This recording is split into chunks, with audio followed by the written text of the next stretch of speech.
দুনিয়ার ছোট বড় খবর নিয়ে আমি অনুশ্রী শুরু করছি আপনাদের প্রিয় অনুষ্ঠান খেলা আর খেলা। ফুটবলের ডায়েরি নিবেদন করছে সংবাদ প্রতিদিন। Kalinga super cup 2025 pre quarter ফাইনালে Inter Kashi ISL finalist Bengaluru FC কে নাটকীয় পেনাল্টি শুটআউটে হারিয়ে অঘটন ঘটিয়েছে। প্রথমার্ধ গোলশূন্য থাকলেও 62তম মিনিটে কাশির গোলকিপার শুভম দাসের ভুলে রায়ান উইলিয়ামস বেঙ্গালুরুকে এগিয়ে দেন, কিন্তু ম্যাচের শেষ মুহূর্তে নাটকীয় মোড় নেয়।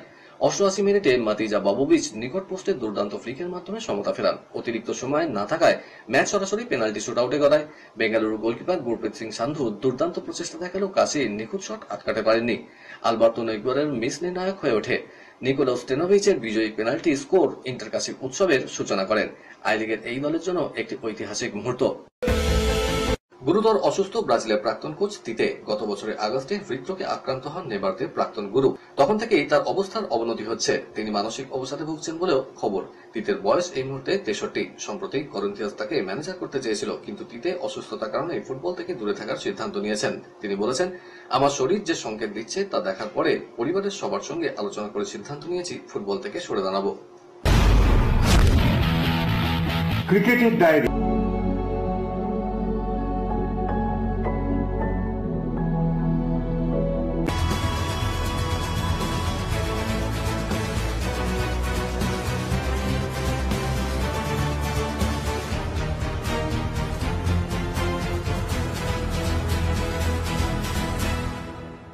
নেই চিয়ার লিডার, নেই আতশবাজি প্রদর্শন, এমনকি গান বাজানোর জন্য ডিজেও নেই। আওয়াজ বলতে শুধুই দর্শকদের চিৎকার। কোটি টাকার ক্রিকেট লিগে বিনোদনের চেনা ছবিটাই নিখুঁত ছিল সানরাইজার্স হায়দ্রাবাদ বনাম মুম্বাই ইন্ডিয়ান্স ম্যাচে। আসলে পেহেলগাঁওয়ের সন্ত্রাসবাদী হামলার পরে ভারতীয় বোর্ড সিদ্ধান্ত নিয়েছে আইপিএল এর ম্যাচে আপাতত কোনো অতিরিক্ত বিনোদনের ব্যবস্থা করা হবে না।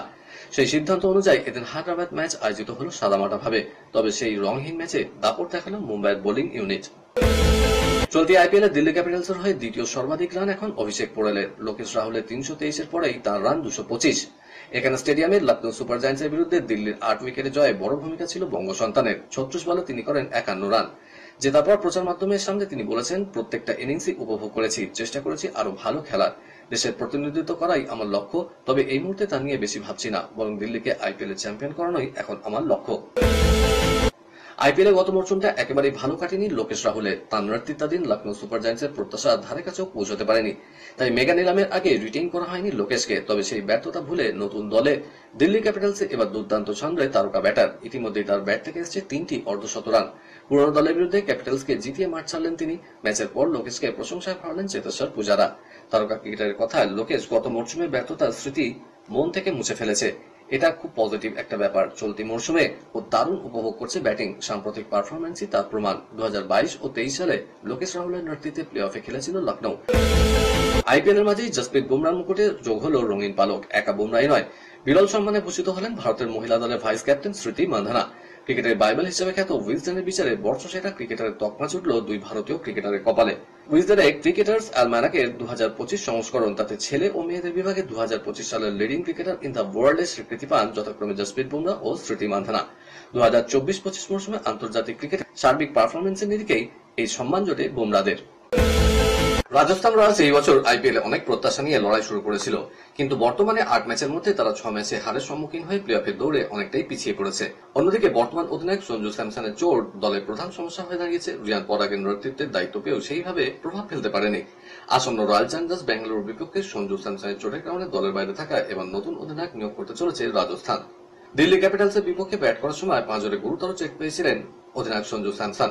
ফলে তিনি পরবর্তী ম্যাচে লখনৌ সুপার জায়ান্টসের বিপক্ষে একাদশে ছিলেন না। বর্তমানে এই তারকা ব্যাটসম্যান চিকিৎসকদের পরামর্শে রয়েছেন। এবার রয়্যাল চ্যালেঞ্জার্স বেঙ্গালুরুর বিপক্ষেও আসন্ন ম্যাচে সঞ্জু স্যামসন প্রথম একাদশে থাকবেন না বলেই জানা যাচ্ছে। আইপিএল এর মাঝে বিপাকে হায়দ্রাবাদ ক্রিকেট অ্যাসোসিয়েশন তহবিল ব্যবহার এবং প্রশাসনিক সিদ্ধান্তের উপর বিধিনিষেধ আরোপ করেছেন তেলেঙ্গানা হাইকোর্ট। পরবর্তী নির্দেশ না দেওয়া পর্যন্ত দৈনন্দিন কাজকর্ম পরিচালনা এবং কর্মীদের বেতন ছাড়া অন্য কোনো খাতে খরচ করতে পারবেন না এইচআইসি কর্তারা। সমস্ত ক্ষেত্রে নির্দিষ্ট পদ্ধতি অবলম্বন করতে হবে বলেও নির্দেশ দিয়েছে আদালত। তেলেঙ্গানা ক্রিকেট অ্যাসোসিয়েশন আদালতের দ্বারস্থ হয়েছিল এইচসি এর বিরুদ্ধে। সেই মামলার ভিত্তিতে নির্দেশ দিয়েছেন বিচারপতি। খেলার খবর আরো আছে, কিন্তু তার আগে নিয়ে নিতে হচ্ছে ছোট্ট একটা ব্রেক। সঙ্গে থাকুন।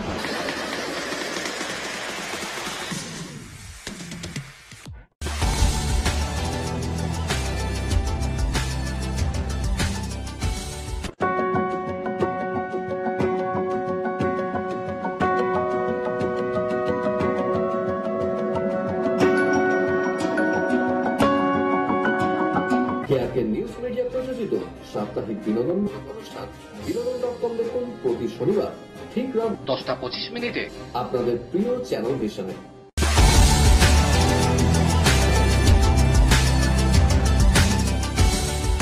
ব্রেকের পর যথারীতি আবার হাজির আপনাদের প্রিয় খেলার খেলা নিয়ে।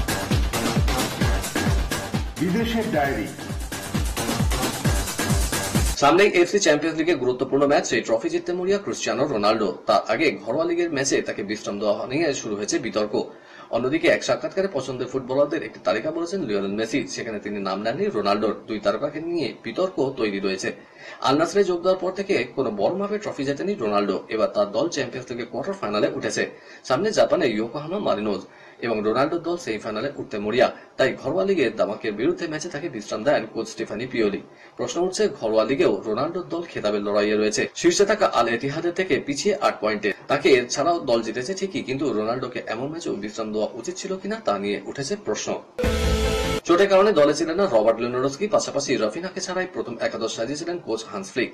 তা সত্ত্বেও মায়োর্কার বিরুদ্ধে সহজ জয় নিয়ে লা লিগা খেতাব জয়ের পথে আরো এগিয়ে গেল বার্সেলোনা। দ্বিতীয়ার্ধের শুরুতে ড্যানি ওলমোর গোল দু দলের মধ্যে পার্থক্য করে দেয়। তবে প্রাপ্ত সুযোগ কাজে লাগালে প্রতিপক্ষকে গোলের মালা পরাতে পারত বার্সা অ্যাটাকাররা। ম্যাচে মায়োর্কার গোল লক্ষ্য করে 40টি শট নেন লামিনে ইয়ামাল, আনসু ফাতিরা। তবে ওলমো ছাড়া বাকিরা লক্ষ্য ভেদে ব্যর্থ হন। দীর্ঘ সময় বাদে এদিন প্রথম একাদশের সুযোগ পেয়েছিলেন আনসু ফাতি, তবে তা কাজে লাগাতে পারেননি। এই জয়ের সুবাদে 33 ম্যাচে 76 পয়েন্ট নিয়ে লিগ তালিকার শীর্ষস্থান ধরে রাখল বার্সা। এক ম্যাচ কম খেলে দ্বিতীয় স্থানে থাকা রিয়ালের সংগ্রহ 69 পয়েন্ট। ফলে আগামী শনিবার কোপা ডেল রের ফাইনালে চিরপ্রতিদ্বন্দ্বী রিয়াল মাদ্রিদের মুখোমুখি হবে বার্সা। সেই ম্যাচেও লিওনেলডস্কিকে পাবে না কাতালান ক্লাবটি। তবে পুলিশ স্ট্রাইকারকে ছাড়াই খেতাব জয়ের ব্যাপারে আত্মবিশ্বাসী কোচ হ্যান্সি ফ্লিক।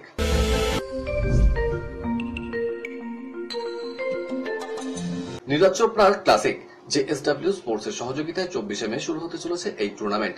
এই জ্যাভলিন টুর্নামেন্টে অংশ নেওয়ার জন্য নীরজ আমন্ত্রণ জানিয়েছেন প্যারিস অলিম্পিক্সের সোনাজয়ী পাকিস্তান জ্যাভলিন থ্রোয়ার আরশাদ নাদিমকে। এরপরেই ঘটে যায় দক্ষিণ কাশ্মীরের পেহেলগাঁওয়ে জঙ্গি হামলা, মারা যান কমপক্ষে 26 জন পর্যটক। এই পরিস্থিতিতে ভারতে আসার ব্যাপারে নীরজকে সরাসরি না বলে দিয়েছেন নাদিম। কিন্তু কেন না বললেন নাদিম? যদিও নাদিম জানিয়েছেন আসন্ন এশিয়ান অ্যাথলেটিক্স চ্যাম্পিয়নশিপের প্রস্তুতির জন্য তিনি এই টুর্নামেন্টে অংশ নিতে পারছেন না। ক্লাবের ইতিহাসে একের পর এক রেকর্ড এসছে, তারপরেও ইতিহাসের আরো একটি গৌরবোজ্জ্বল অধ্যায়ে নাম লেখানো রিয়াল মাদ্রিদ। সদ্য সমাপ্ত মরশুমে অসাধারণ পারফরম্যান্সের পর Laureus world team of the ইয়ারের পুরস্কার পেল স্পেনের এই কিংবদন্তি ক্লাব। রিয়ালের হয়ে ট্রফিটি গ্রহণ করেন দুই অভিজ্ঞ তারকা লুকা মদ্রিচ ও ড্যানি কারভাহাল। অনুষ্ঠানে উপস্থিত ছিলেন রিয়ালের সভাপতি ফ্লোরেন্তিনো পেরেজ এবং স্পোর্টিং ডিরেক্টর এমেরিও বোত্রাগুয়েনা।